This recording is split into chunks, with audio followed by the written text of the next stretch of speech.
Assalamualaikum warahmatullahi wabarakatuh. Halo teman-teman, perkenalkan nama saya Rizky. Saya dari kelompok 4 akan membahas materi tentang subgrup. Oke, tanpa memakan waktu ya, mari kita langsung saja ke slide berikutnya. Nah, yang pertama ada pengertian dari subgrup. Di antara himpunan tak kosong dari sebuah grup G, terdapat beberapa yang membentuk grup itu sendiri terhadap operasi biner dalam G. Artinya, sebuah himpunan bagian H G bisa disebut subgrup dari G jika H juga merupakan grup terhadap operasi biner yang didefinisikan dalam G. Himpunan semacam itu disebut sebagai subgrup dari G. Definisi subgrup yang dijelaskan dalam buku utama Aljabar Abstrak, definisi 3.8.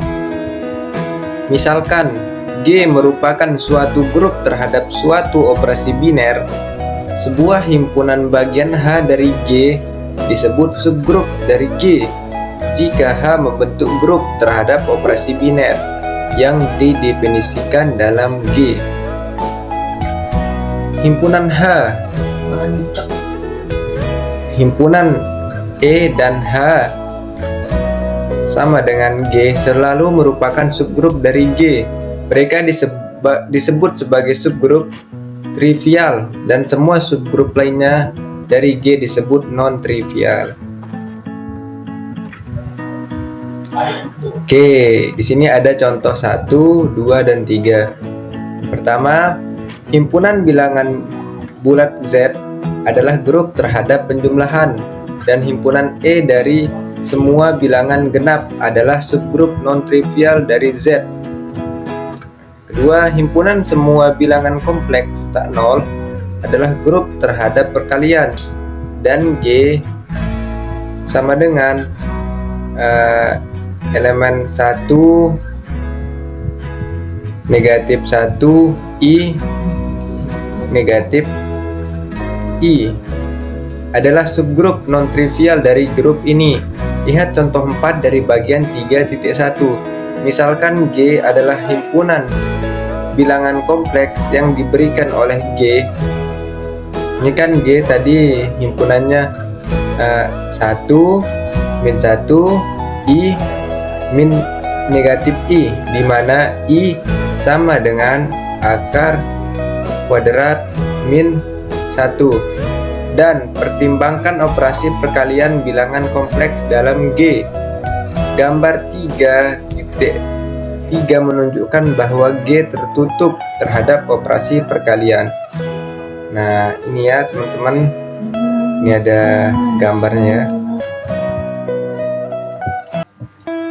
Dari pembahasan dalam contoh 9 bagian 3.1 jelas bahwa untuk M dan N tetap masing-masing grup adifit dalam daftar berikut.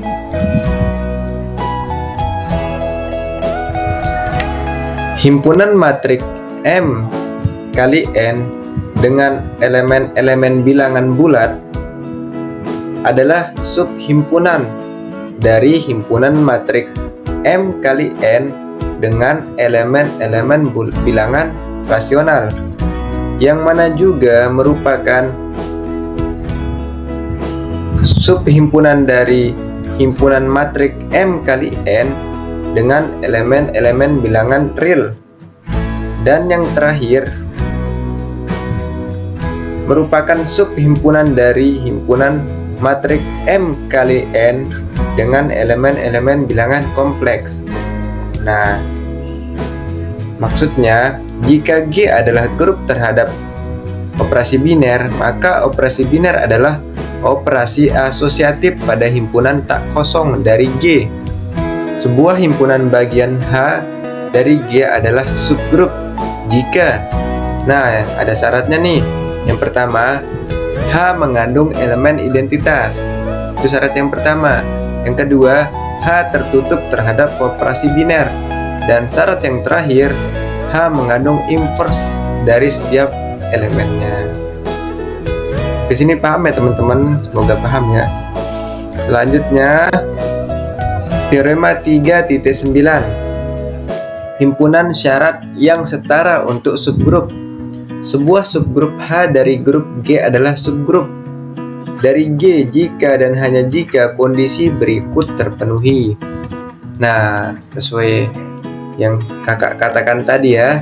Nah, yang pertama itu H tidak kosong. Yang kedua, jika X elemen H adalah Y elemen H, maka XY elemen H. Yang ketiga, jika X elemen H, maka X inverse elemen H. Yang keempat, P Q jika H adalah subgrup dari G, maka kondisi ini langsung mengikuti dari definisi 3.8 dan 3.1. Dan yang terakhir, P maka Q inverse misalkan H adalah subhimpunan dari G yang memenuhi kondisi tersebut. Karena H tidak kosong, maka ada setidaknya satu elemen A elemen H berdasarkan kondisi C. A inverse elemen H, tapi A elemen H dan A inverse elemen H menyiratkan A inverse sama dengan. Oke, lanjut ya ke contoh 4. Mengikuti contoh 5 di bagian 3.1 bahwa himpunan Z mulai dari 0, 1, 2, 3, sampai dengan N negatif 1. Kongruensi modulo N membentuk suatu grup terhadap penjumlahan. Ini kan himpunan G ya, sama dengan Z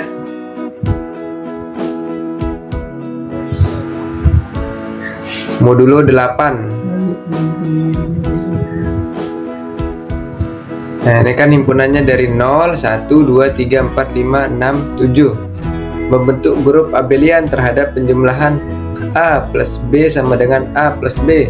Pertimbangkan subhimpunan H dari 0, 2, 4, 6. Dari G, tabel penjumlahan untuk H diberikan pada gambar 3.11. Subhimpunan H tidak kosong. Dan dari tabel tersebut terlihat bahwa H tertutup dan mengandung inverse dari setiap elemennya, maka H adalah subgrup abelian non-trivial dari Z8 terhadap penjumlahan. Oke, di sini ada teorema 3.10, syarat setara untuk subgrup.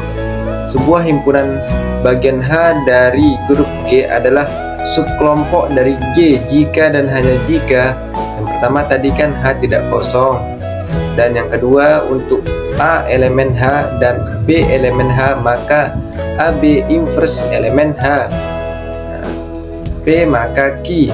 Bukti, misalkan H adalah subgrup dari G, maka H tidak kosong karena A elemen H. Misalkan A elemen H dan B elemen H, maka B inverse elemen H karena H tertutup. Jadi syarat A dan B terpenuhi. Nah, P maka Q. Misalkan kondisi A dan B terpenuhi untuk H, maka setidaknya ada satu elemen A elemen H dan kondisi B menyatakan bahwa A inverse sama dengan E elemen H. Untuk sembarang X elemen H, kita punya E elemen H dan X elemen H, maka X inverse sama dengan elemen H. Maka himpunan untuk menunjukkan tertutup, nah kita misalkan X elemen H dan Y elemen H.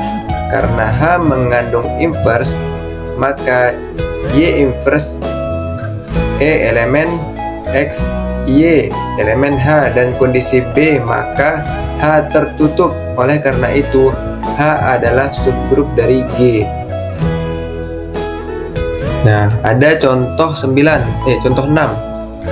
Operasi perkalian didefinisikan dari Z10 oleh A, B sama dengan AB.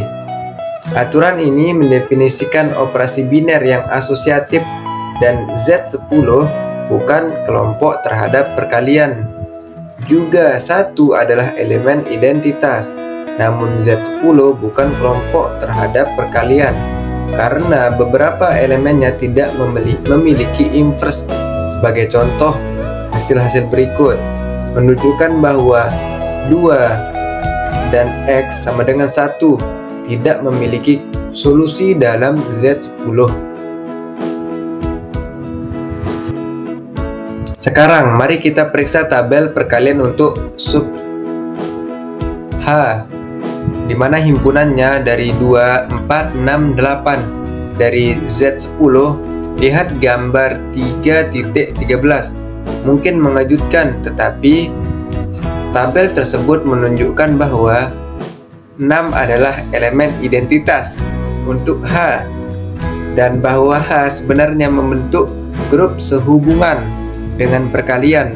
Namun H bukan subgrup dari Z10 karena Z10 bukan grup sehubungan dengan perkalian. Tampiasi.